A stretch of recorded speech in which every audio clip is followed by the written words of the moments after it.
Greetings. This week's pen is another nice pen from India. This is a fairly inexpensive one, however. This is the Fountain Pen Revolution Jaipur. It's an $18 piston-filled pen, which is very nice. It's sold by Fountain Pen Revolution, which is an American company that sells Indian-made pens, and I've bought a few pens from them, and I've always been very, very pleased. It's a fairly light pen. It weighs 16 grams. It's not a particularly large pen either. Here it is compared to a Lamy Safari and a Pilot Metropolitan. So you see it's pretty much spot on with these kind of average sized pens.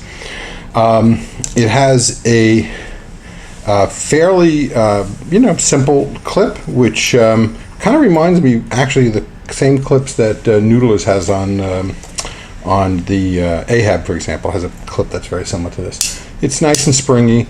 What's nice is this cap top can actually unscrew if you need to adjust the clip, which is a feature that I always like. It has a cap band that simply says FPR for Fountain Pen Revolution. Nice and simple. And the end of the barrel has a little taper to it to accommodate posting.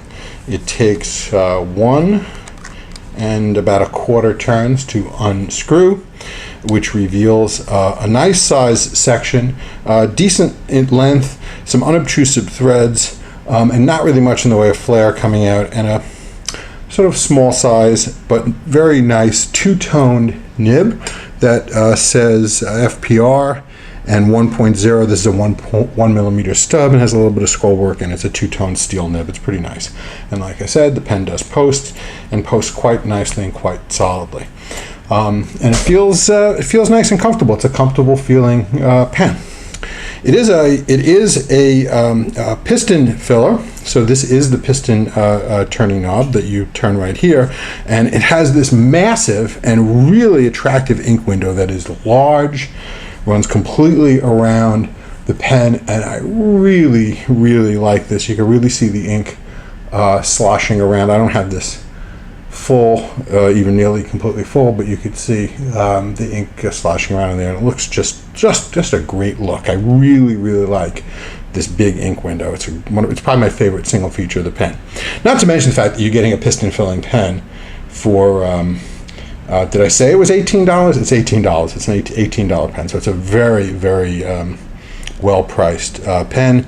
You get a piston filler, you get an ebonite feed. Pretty good deal. So I think that's about all we need to talk about for the parts of the pen. But I bet you're wondering how it writes. Let's find that out right now. Okay, what we're writing with here today is the Fountain Pen Revolution. I'm just going to write FPR, Jaipur. That's Jaipur. And this is a 1.0 millimeter steel stub nib. And this writes well. I didn't fiddle with or tune this nib at all, straight out of the package, and it writes really well, nice and smooth, has some great flow to it. It's a 1 millimeter stub, not a 1.1 or 1.3 millimeter stub, which is slightly more common. So it's really somewhere between a stub and a broad, but you do get the stub effect. So if we do the horizontal, we do our verticals and we do our horizontals, you do see that difference in line width. That would be characteristic of a stub, but it's not if I may say, it's not a particularly stubby stub, but it is a really, really, really nice nib, really nice and smooth. I really like it a lot. And for an ink like this, that's got sheen and shading and all that stuff going on, you really want a nib like this. Speaking of ink, let's just talk about this ink, shall we? So this ink today, and this is a nice long name for an ink. So this is Organic Studio.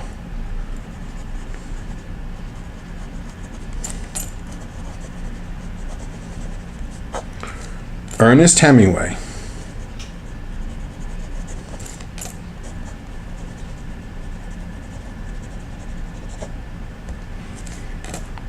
Santiago's Sea Blue.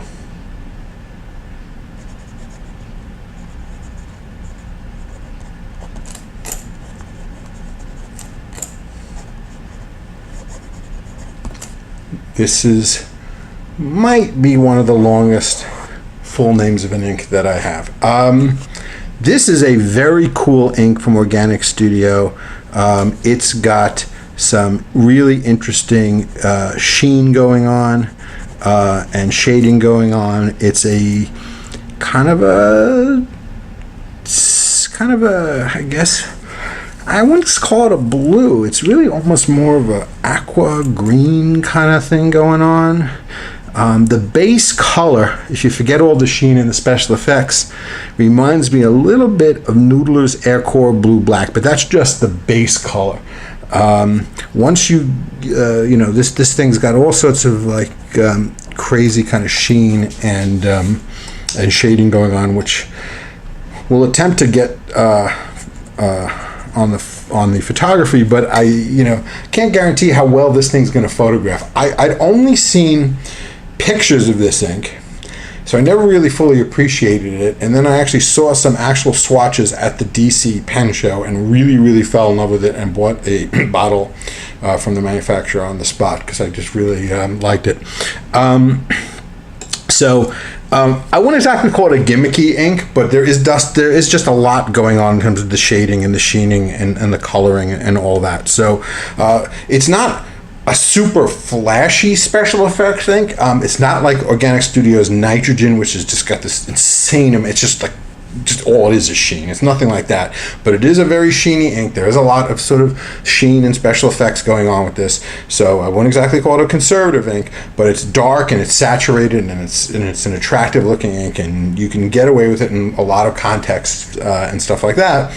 But and it's obviously going to be dependent on your nib and your paper and all that. So whenever you have an ink that's got a lot going on like this, there's a lot of variables in terms of ink and paper and stuff like that that really have to factor into it. But I like it a lot. If you want a ink that's got a lot of special effects and a lot of stuff going on, this is definitely one of them. And the fact that it's named after Ernest Hemingway, who doesn't say no more about Ernest Hemingway. I'm a big fan, so that definitely adds a little bit of attractiveness there. So there we go. I guess that will do it for this pen and this ink for today. I hope you enjoyed this video. If you did, please tell your friends and please subscribe. And until next time, bye-bye.